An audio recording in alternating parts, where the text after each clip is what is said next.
Welcome to Laplink Connections. I'm talking today with Robb Wong, who's the CEO of Fedsolve and the former associate administrator at the Small Business Administration. So he has worked many, many years with small business, and that's the topic today. Hi, Robb. How are you?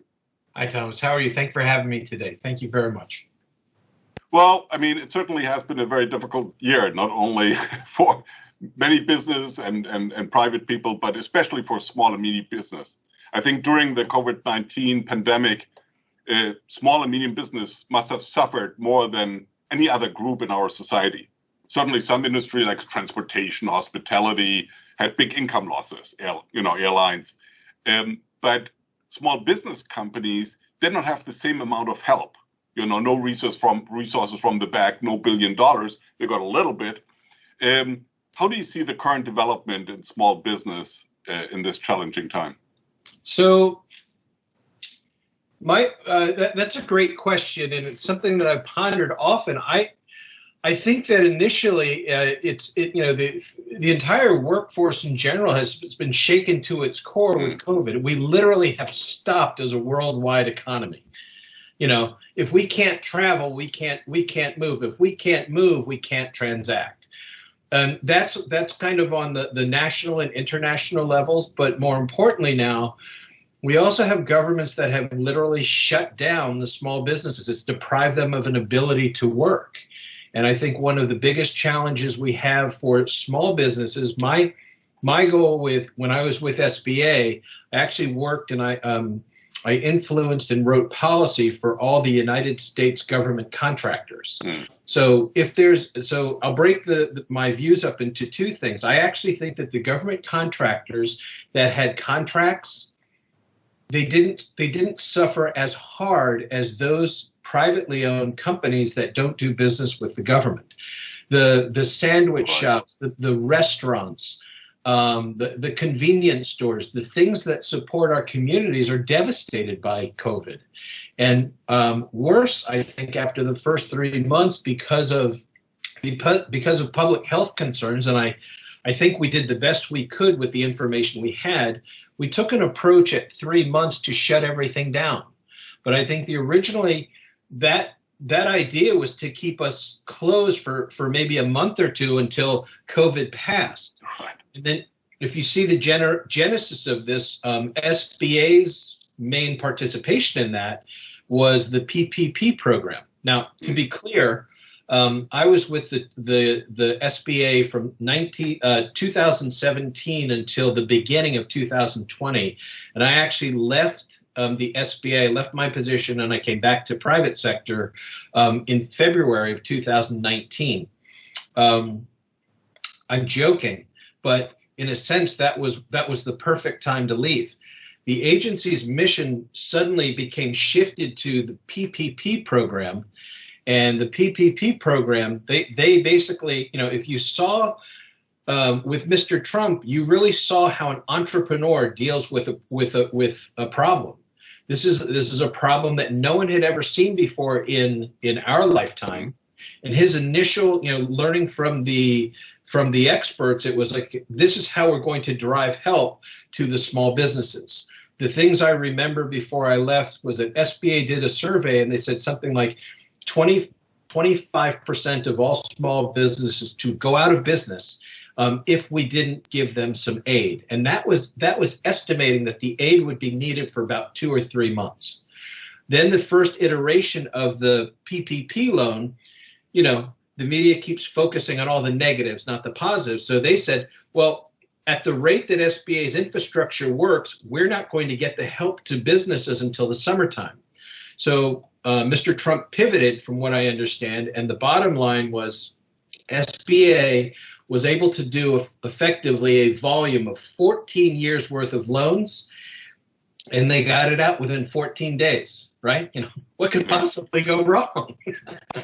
Well, a lot of things, yeah. But I think what happened is that information, was certainly one way to try to stem the tide of the impending doom that's going to happen with the small businesses because they couldn't keep their employees. Yeah. The problem, as I saw it as a small business, was that COVID didn't go away as we expected. And so we had to keep pivoting. And as an entrepreneur, right, you either succeed or you learn, and then you keep moving forward. And so you saw the U.S. response, and the U.S. response was, the pandemic is getting worse, so now we have to shut the businesses down. It's not just about keeping employees, they have to shut it down.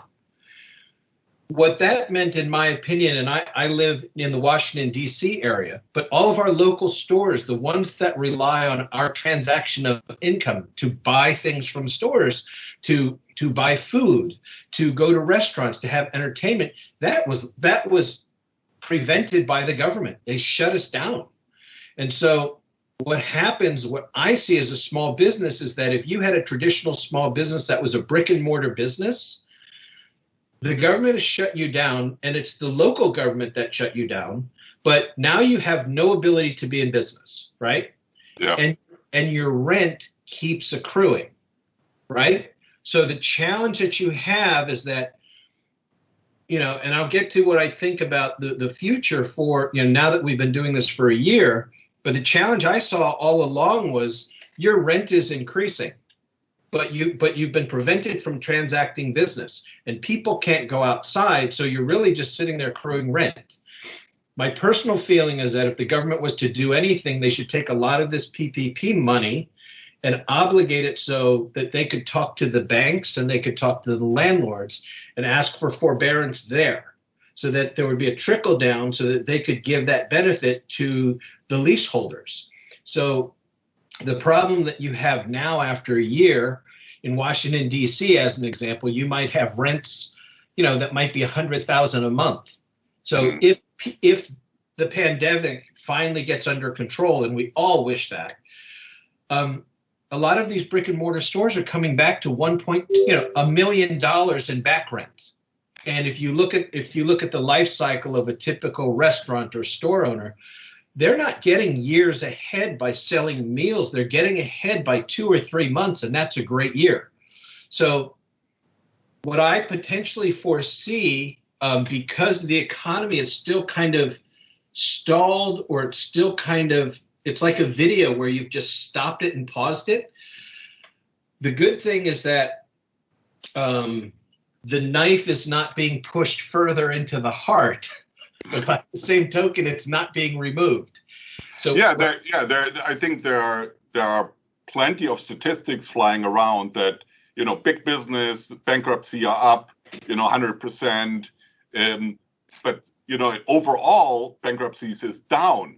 So perhaps bankruptcy were prevented by PPP, but is there any forecast how it will be at the end of 2021, when really small business who might have survived are catching up to the debts they have? Yeah, my personal feeling, and this is only my personal feeling, I've been working with entrepreneurs for over 25 years. I don't see how they're going to survive, but I think that if they're paused, that means they're not going out of business. And for many of them, this is all they can do. I mean, they're hanging on to the life raft in the middle of the Pacific, hoping that somebody's going to pick them up. It's dire. The last forecast I read, they're looking at 30 to 35% of the small businesses going out of business. And I think that right now, while there is still kind of loan forbearance and their talk about forgiveness and the hope with the Biden administration that some other miracle will happen, and I do hope that something happens positively, I think they're just waiting. And I honestly think that if they realize, businesses in general, businesses don't do well when the government tells them maybe. The businesses like to know. It's like, tell me yes, tell me no, and then I'll know how to strategize. If no miracle occurs, if no significant assistance occurs, then I think you're going to see a stream of bankruptcies. I think it's not that they're unaffected; it's that they're waiting. Yeah, I think absolutely. No, I think that's a good point. I mean, if we look past COVID-19, the question is, how can we prepare, smaller companies for this perfect storm? how should they prepare? What are keystones of a strategy? What do you think on that? So I think that some of the things I do with my business is that I work with entrepreneurs, particularly who want to be government contractors. And the formula that I've always had in general is, it's easy to say, sell more stuff. Right? And, I sell that to my guys all day long. But I mean, you have to be. I think that the basic cores of business have been shaken by COVID. And if you're listening and if you're learning, I think that you can adapt well enough. What I think will happen, in my opinion, is you look at businesses in general. How do businesses survive? One, they sell more stuff. How do you sell more stuff? Solve a problem that your client knows it has. Mm-hmm. Offer it at a reasonable price. That's it. That's how you sell everything. Right? So, it's if you see a need, fulfill the need. The challenge with most people is this: if there is no need, you have to create one. And the hardest thing in the world, in my opinion, is to bring something to someone that they don't know they need. Right? Or it's just convenience. I mean, restaurants is convenience. We don't really need restaurants in most cases. It is a convenience. Yeah. We can say, well, we get a better product than at home. Yeah. We don't want to do the work. So it is taking time out of my day, making it more convenient. And, that's a big piece of our whole economy. Yeah. And I think a lot of it also, if you're talking about restaurants, it's also the experience. It's the ambiance, right? And that's very, very difficult right now. Sometimes it just gets down to the food. Well, and certainly I think company. We are social animals, and so it's a little bit different. Yeah. But let's look at a different point here. I think the pandemic has also shown that small business was not really prepared with a digital strategy. Yeah, if you think of people working from home, big business, they have their networks, they have their, all the technology running, they have their cloud connection. For small business, you don't necessarily have that. So they had to catch up and see how you can work from home. So is there a technical strategy to be a major building blocks for company? Is that something that apart from your point about product, is there something where you said you have to put your digital strategy much higher up on your concern list than you would normally? Yeah. And I think it's, to me, it's the answer is, crisis creates opportunity, right? And what do you mean by that? You get thrown out to the ocean without a life preserver. All of a sudden you start thinking about, I guess I wish I had these things. Okay. So that's what I think a lot of small businesses would look at. Let's look at the fundamentals of what things people can do. My feeling from working with so many entrepreneurs over the years is, you know what? They don't want to be Bill Gates. They don't want to be Jeff Bezos. I mean, they're amazing people and they're amazing models. You know what they want? They want freedom. They just want to make a living and take care of their families, right? They're not asking for things that are extraordinary. They're not doing things that are extraordinary, but they're doing things that they have passion for. So how do they protect that passion so they can continue to do that, right? In my opinion, it gets down to some of the business fundamentals. I think what you're going to do, honestly, what we've been doing even here, you have to learn how to take something that's physical and make it mobile. You have to be able to deliver your passion in a digital way. The great thing about the internet is that it's ubiquitous. It's everywhere, right? This is what I try to keep telling people is that this is similar to the TV model. If everybody remembers that movie, A Christmas Story, right? I don't know if you've seen that one, but Christmas Story, they had Little Orphan Annie on the radio. And in the old days, basically it was, Bosco was the main sponsor who was paying to advertise Bosco to 10 million kids that were around the radio, Monday nights at 7:30 listening to Little Orphan Annie. So then we have television, and television does the same thing. Thursday nights when we were growing up was like The Cosby Show, Family Ties, LA Law and all that kind of stuff, right? Or Hill Street Blues. That was a really big night. And then you realize you started learning about ad revenue. Okay, so what I think happens here is that you have to learn how to be more mobile to do those things. And when you have TV stations, now if you look at things, you look at the internet. And you look at the internet, and every company and every person and every business almost becomes a TV station. And so if you can increase your online presence, you let people know that you exist. Okay. The other thing I think that you could do, if you take the restaurant, I think that a restaurant would be doing a good thing, in my opinion, if I could wave my magic wand.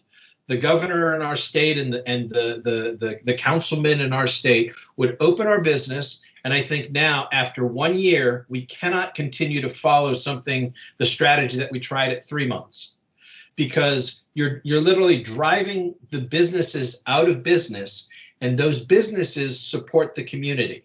So in a microcosm, what I would do if I was a restaurant, if I was the governor, I would say, you can open, but be careful. COVID is still a problem. We all know about masks. We all know about social distancing. And so in my opinion, let the restaurant stay open. If you are brave and you're willing to take that risk, we're Americans. We're not in other countries. We're not rule followers, unfortunately, right? The things that make us great are also the things that make us a little bit difficult. Oh yes, yes. I can attest to that. You know, I'm married to an American wife. Of course, I'm an alien from Europe, so. Yeah, so even though I look like this, right, I'm fifth generation American, but I'm married to a Japanese woman who is, Sumo Kibishi. She's always following the rules. But what I would do for our economy is I would ask the government to let us open, and then for those who want to come into my brick and mortar establishment, let them come in, and we have to practice social distancing. We have to keep masks on, and those that are not as bold, okay, well, now we have delivery and now we have curbside service, but give the small businesses a chance to make a living, right? It's very easy for us to say that are allowed to have business, are allowed to work, whether it's remotely or not. Some of these business, no matter how mobile, how much they are, you can advertise as much as you want. You can't still open your restaurant even though you're famous on the social media. I mean, those I think are very good points. And I also feel when you talk about, being more mobile, utilizing the internet, there is of course a very, rightful discussion about, the rich Amazons, and, the small business. Amazon gets richer, Bezos gets richer, the gap between income equality is there, no question.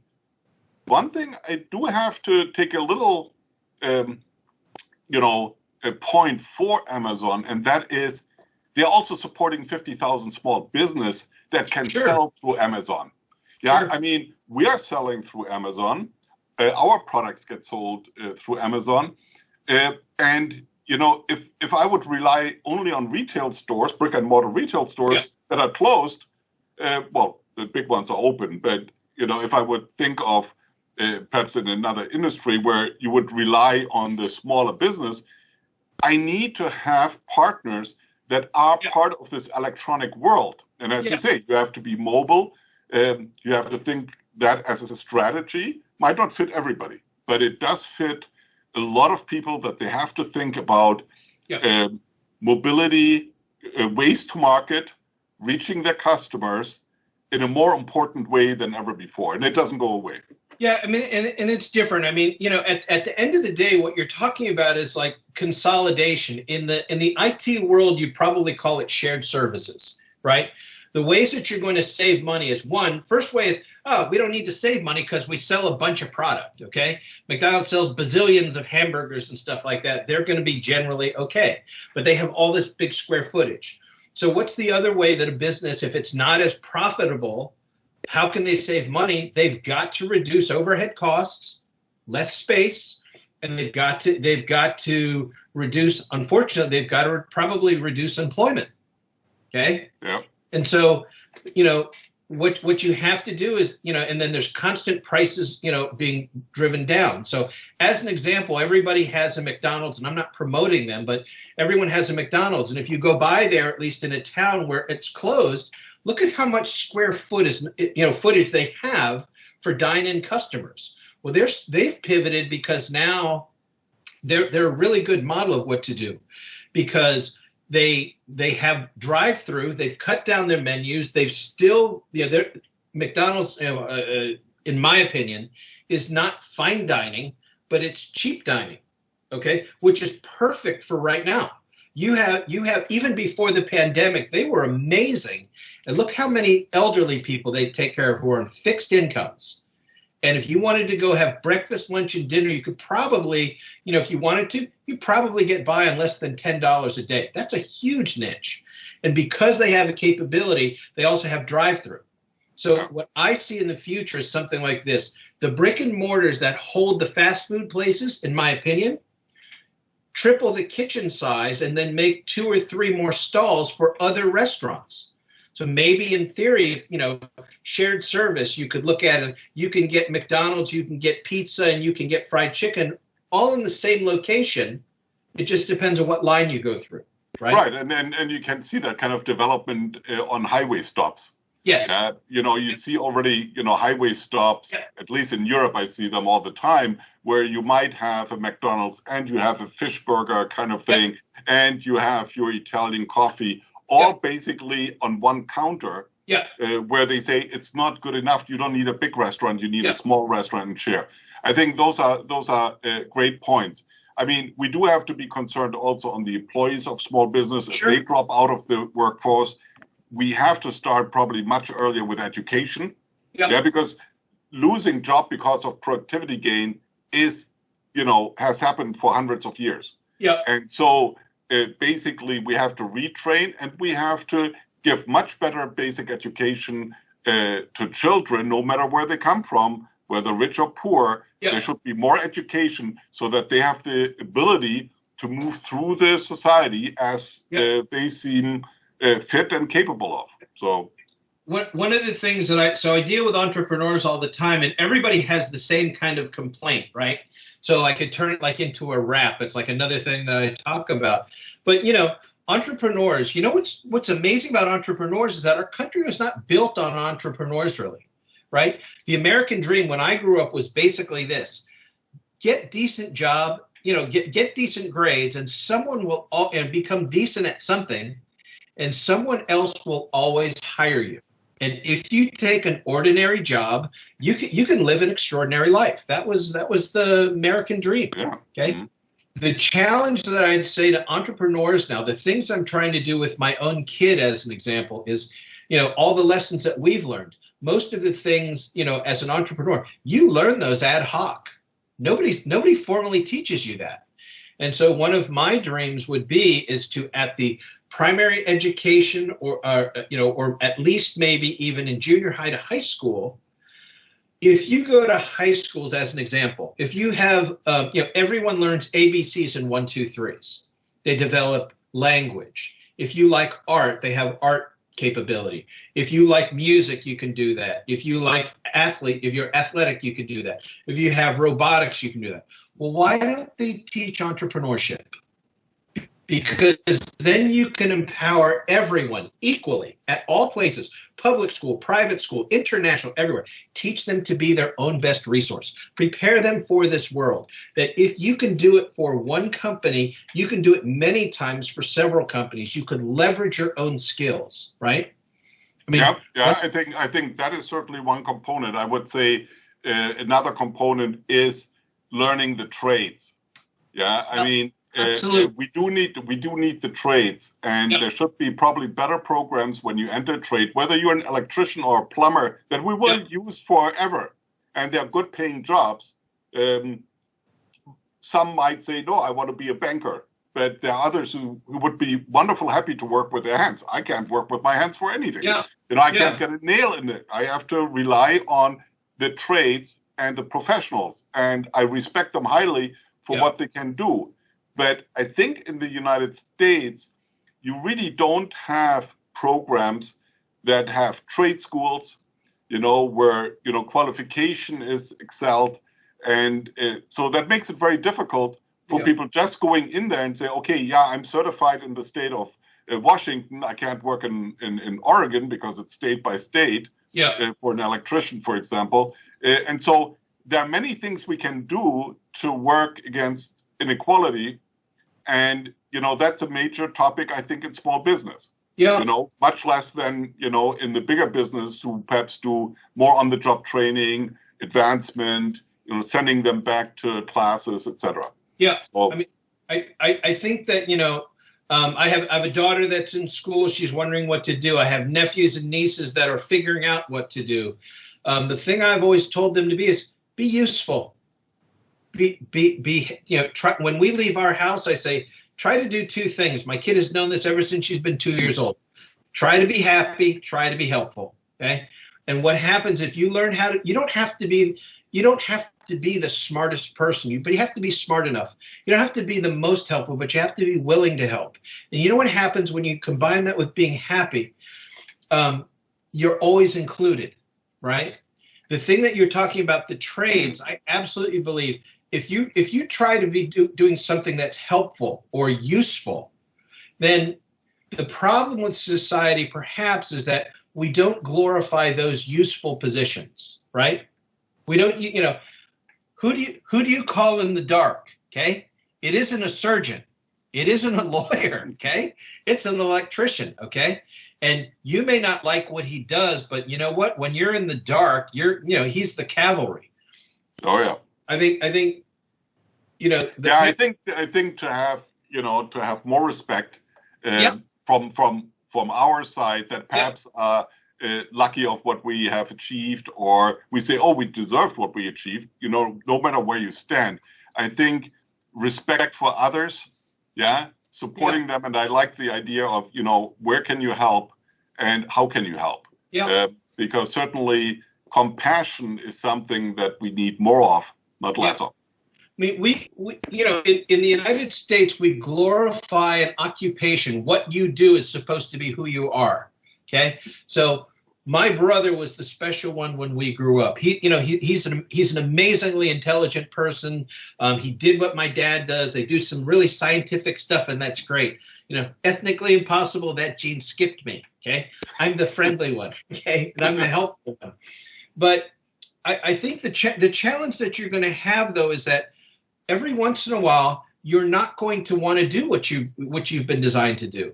To digress for a minute, again, the challenge I see with most children today and young people today is they look at college as if college will do something for them. They don't understand what college is for, in my opinion. They treat it like trade school. Well, I'm an accounting, so I must have to be an accountant. And even though I want to do something different, I want to be an accountant. I think that that's terrible. What I think that college is doing is it's a master chef kitchen. That's a TV show that has a competition. It has all these wonderful things in it. But a school is it's like all the ingredients to give you what you want to do. If you have an idea of what you want to accomplish, they'll support your mission. And then in college, what you're learning not to be afraid of new things. That's a core of entrepreneurship. Every time you enter a new class, you don't know anything, and you hope that you learn from it. And what you're doing is you're learning those skills and putting it together in effectively your decision-making machine. And whether you're making a career decision or what you want to wear in the morning or what you're going to eat at night, it's using that same machine, right? The example I'll use is that I was trained to be a lawyer. Okay, my brother was trained to be a doctor. Okay, you perhaps were trained to be a businessman. Well, if the objective was on March 1st, 2021, we will meet at the Riverview Cemetery, on Terwilliger Drive in Portland, Oregon at 12 noon. We will all figure out a way to accomplish that task using your businessman's infrastructure. I'll learn to do that as a lawyer, and my brother will learn to do that as a physician, but we'll accomplish the same thing.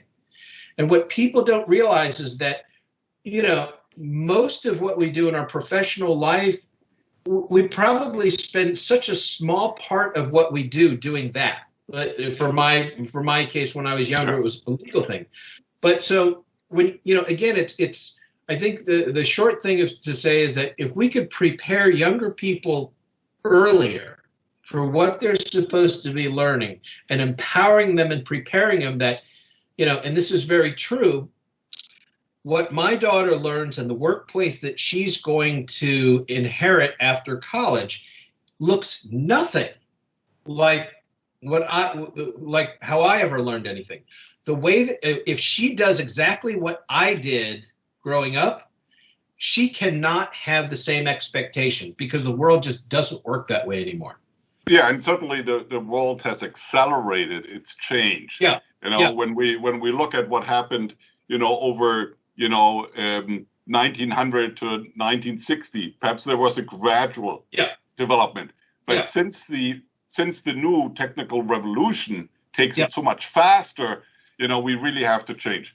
I think this has been a fascinating discussion, and I think we could chat for hours on these points, and perhaps we'll do another session. I really appreciated you taking the time, Rob. Hope to see you soon again, and good luck for your business and all your clients who certainly will benefit from your advice. Thank you very much, and good luck to us all. It's nice to see you. Take care. Okay, bye-bye. Bye.